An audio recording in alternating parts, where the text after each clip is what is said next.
Everybody asks me this question. And I mean everybody. From Pakistan, from Ghana, from the Philippines, from India. The question is always some version of, Daria, is it actually worth it? How much will I really earn if I move there? Today I'm going to give you real numbers. No empty promises. No, it depends. Actual monthly salaries, actual minimum wages, and honest context, so you can decide if Europe makes sense for your situation right now.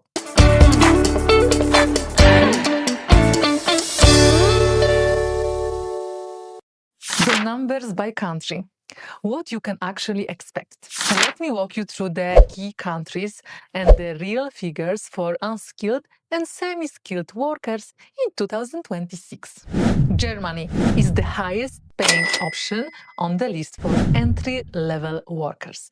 The minimum wage in 2026 is around 13.9 euros per hour, which equals roughly to 2,400 euros gross per month for full-time work. In sectors like logistics, constructions, and warehousing, many workers earn more, especially with overtime, night shift, and weekend work. In some cases, monthly income can reach 2,800 to 3,000 euros or more. Portugal offers lower salaries, but also a lower cost of living. The minimum wage is 920 euros per month. In reality, most unskilled jobs in hospitality, agriculture, and construction pay between 1,000 and 1,500 euros, depending on the region.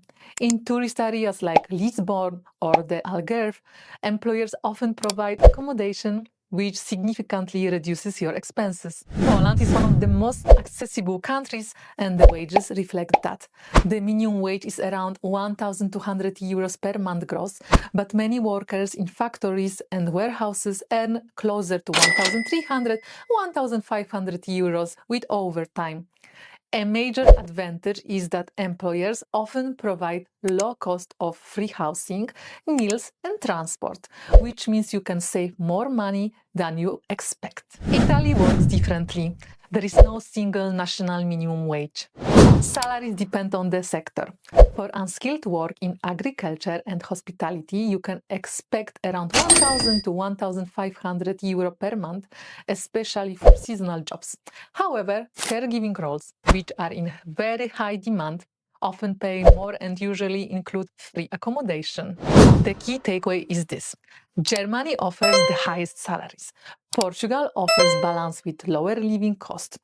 Poland gives you easy entry with solid saving potential. And Italy provides strong opportunities, especially in seasonal and care work. What these numbers means in real life. Here is the part that I think is most important and that most videos skip over. A 1,200 salary in Portugal goes much further than a 1,200 salary back home for most people watching this.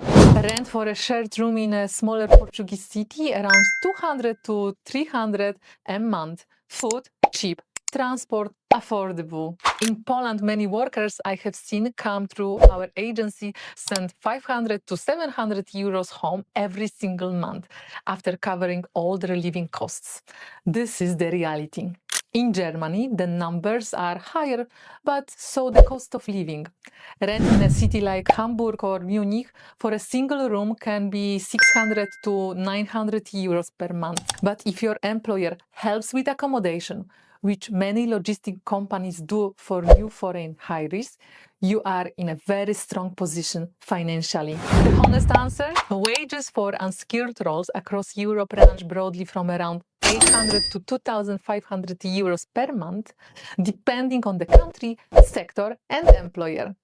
The lower end is Southern and Eastern Europe. The higher end is Germany and the Netherlands. Conclusion. So to answer the question directly, yes, it is worth it if you go legally through a verified employer with the right work permit. The money is real, the opportunity is real, but so are the scams, so please be careful who you work with. I have seen people arrive in Europe with very little and build completely different lives for themselves and their families because they had the right information and moved through the right channels. If today's video helped you, please hit like and subscribe. It genuinely helps more people find this information. Leave a comment below and tell me, which country surprised you most with its salary numbers? My name is Daria, immigration lawyer from Poland. I always share the most important updates regarding immigration to Poland and Europe. So if you want to know more, hit the subscribe button. Thank you so much and hope to see you next time soon.